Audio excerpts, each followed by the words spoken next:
La prière, c'est le moyen de communier avec Dieu, de communiquer avec Dieu. Et la prière est très importante pour le croyant. Elle est l'arme même du croyant. Parce que c'est par la prière que nous pouvons demander les choses à Dieu. C'est par la prière que nous pouvons intercéder auprès de Dieu pour notre frère, pour notre soeur, pour nos parents. Donc la prière est d'une importance très capitale. Et tu es chrétien, ça fait 10 ans, 20 ans, 25 ans que tu pries pour un sujet de prière. Tu pries pour un projet, mais tu ne vois pas les ossements. Et cela te décourage, cela t'accable, cela te rend très triste.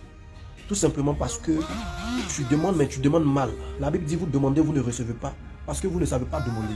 Vous demandez pour vos propres passions, vous demandez pour vos propres volontés, mais vous ne demandez pas selon la volonté de Dieu.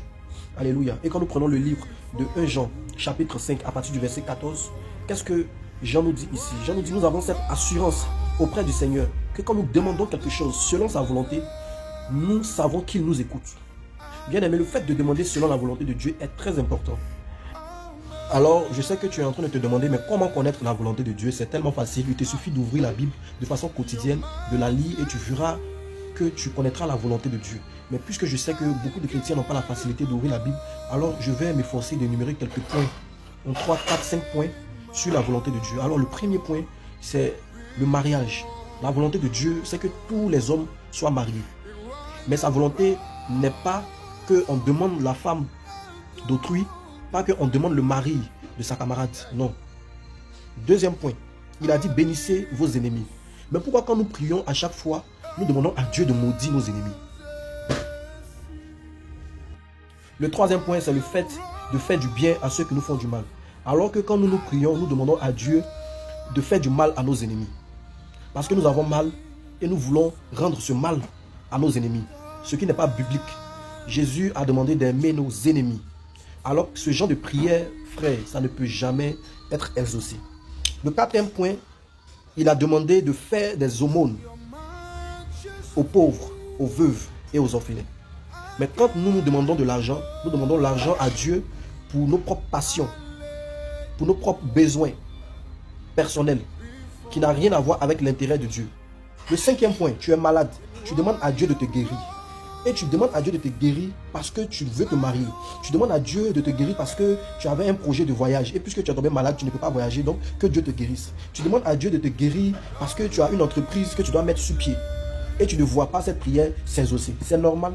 Parce que quand Dieu te délivre, quand Dieu te guérit, c'est parce qu'il veut t'utiliser. Et si tu reformulais et que tu demandais à Dieu, guéris-moi. Si tu me guéris, j'irai prêcher l'évangile. Si tu me guéris, j'irai beaucoup à l'église. Si tu me guéris, je vais beaucoup lire ta parole. Si tu me guéris, Seigneur, je vais utiliser mon argent pour aider les veuves, les pauvres, les orphelins. Ce sont ce genre de prières. Quand Dieu voit son intérêt, il est obligé d'agir dans ta vie. Alléluia. Le sixième point, tu demandes à Dieu de te bénir, à Dieu de te donner de l'argent, de te donner des richesses.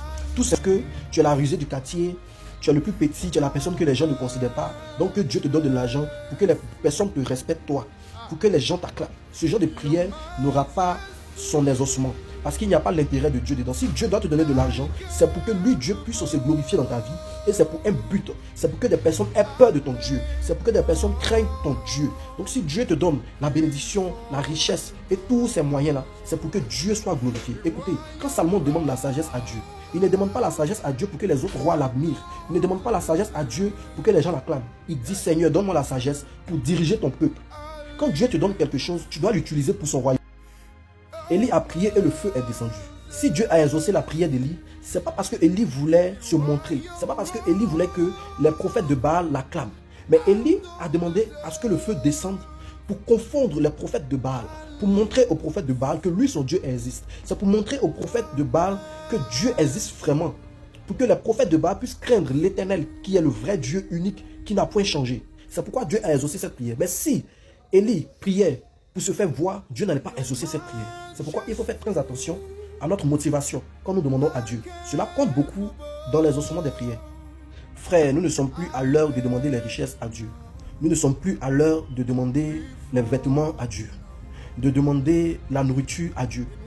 C'est une façon de montrer que Dieu n'existe pas. Parce que les animaux des champs qui ne travaillent ni ne moissonnent, Dieu les nourrit chaque jour. À plus forte raison, nous, ces enfants, les humains qui travaillons, Dieu ne pensera-t-il pas à nous? C'est injurieux. Toutes ces choses, ce sont les païens qui les recherchent. Parce qu'ils n'ont pas de Dieu véritable. Mais nous avons un Dieu véritable qui est sur nous. C'est pourquoi Jésus nous dit dans le livre de Matthieu 6 à partir du verset 33, cherchez premièrement le royaume des cieux et sa justice, et toutes ces choses que les païens recherchent, qui est la richesse, qui sont les vêtements, qui sont la nourriture et les plaisirs de ce monde, ces choses-là vont vous suivre de façon naturelle. Donc c'est un acquis. Le chrétien qui prie encore pour ces choses-là, vraiment, c'est qu'il ne croit pas en la puissance de son Dieu. Évitons de rabaisser Dieu. Évitons d'attrister le Saint-Esprit. Il y a des choses plus importantes. Ces richesses-là, Job les avait. Il avait la guérison, il avait tout ça, mais il a perdu tout ça. Mais Job est resté intègre parce qu'il cherchait le royaume des cieux. C'est le plus important. Alors je prie pour que le Saint-Esprit illumine les yeux de nos cœurs, afin que nous sachions orienter nos prières pour qu'elles soient exaucées dans le nom puissant de Jésus-Christ que j'ai prié. Amen.